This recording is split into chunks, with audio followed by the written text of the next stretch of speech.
So ఈరోజు మనం అయస్కాంతం అనే టాపిక్ ను డిస్కస్ చేసుకుందాం. సో ఫస్ట్ అసలు ఈ మ్యాగ్నెట్ అంటే ఏంటి, మ్యాగ్నెట్ ఎన్ని రకాలు, అది ఎలా పనిచేస్తుంది, మ్యాగ్నెట్ సబ్స్టెన్స్ అంటే ఏంటి, నాన్ మ్యాగ్నెట్ సబ్స్టెన్స్ అంటే ఏంటో మనం డిస్కస్ చేద్దాం.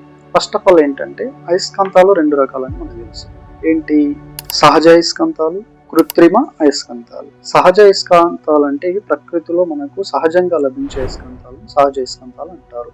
వీటికి ప్రత్యేకమైన ఆకారం అంటూ ఏమీ ఉండదు. సహజ అయస్కాంతాలలో బలమైన అయస్కాంతం ఏంటి అంటే నియోడయోమియం. ఇది చాలా ఇంపార్టెంట్, కాంపిటేటివ్ లో రావడానికి ఛాన్సెస్ ఉన్న క్వశ్చన్. సో సహజ అయస్కాంతాలలో బలమైన అయస్కాంతం ఏంటి అంటే నియోడయోమియం. సహజ అయస్కాంతాలకు గల మరొక పేరు ఏంటి అంటే లీడింగ్ లేదా లోడ్ స్టోన్ అని కూడా పిలుస్తారు. కృత్రిమ అయస్కాంతాలు. కృత్రిమ అయస్కాంతాలు ఏంటివంటే మానవుని చేత నిర్మితమైనటువంటి అయస్కాంతాలను కృత్రిమ అయస్కాంతాలు అంటారు. వీటికి ప్రత్యేకమైన ఆకారం అంటే ప్రత్యేకమైన షేప్ ఉంటుంది. మనకు నచ్చిన ఆకారంలో వీటిని మనం తయారు చేసుకోవచ్చు. ఫర్ ఎగ్జాంపుల్ దండయస్కాంతం, గుర్రపు నాడయస్కాంతం, పిల్లాకారం, అండాకారం, సిలిండర్ ఆకారం, ఇలా రకరకాలుగా మనం మనకు నచ్చినట్టుగా తయారు చేసుకోవచ్చు ఆర్టిఫిషియల్ మ్యాగ్నెట్స్. సో ఇప్పుడు అయస్కాంతాల ధర్మాల గురించి చర్చించుకున్నట్లయితే అయస్కాంతం 4 ధర్మాలను కలిగి ఉంటుంది. అది ఏంటి అంటే ఆకర్షణ ధర్మం ఒకటి, దిశా ధర్మం ఒకటి, ఆకర్షణ నియమం ఒకటి, ధ్రువాల జంట నియమం ఒకటి. సో ఆకర్షణ ధర్మం ఏం చెప్తుంది అంటే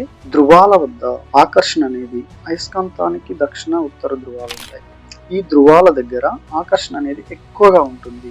అంటే సెంటర్ ఆఫ్ పాయింట్ తో కంపారిజన్ అప్పుడు ధ్రువాల దగ్గర ఆకర్షణ అనేది ఎక్కువగా ఉంటుంది, సెంటర్ ఆఫ్ పాయింట్ దగ్గర ఆకర్షణ అనేది తక్కువ ఉంటుంది. ఇక దిశా నియమం ఏంటి అంటే తెలిసిందే, అయస్కాంతానికి ఉత్తర దక్షిణ ధ్రువాలు ఉంటాయి. అంటే ఈ అయస్కాంతం ఏం చెప్తుందంటే ఎల్లప్పుడూ కూడా అయస్కాంతం ఉత్తర దక్షిణ ధ్రువాన్ని మాత్రమే సూచిస్తుంది. దీని ద్వారానే మనము దిశలను మనం ఐడెంటిఫై చేయడానికి ఛాన్సెస్.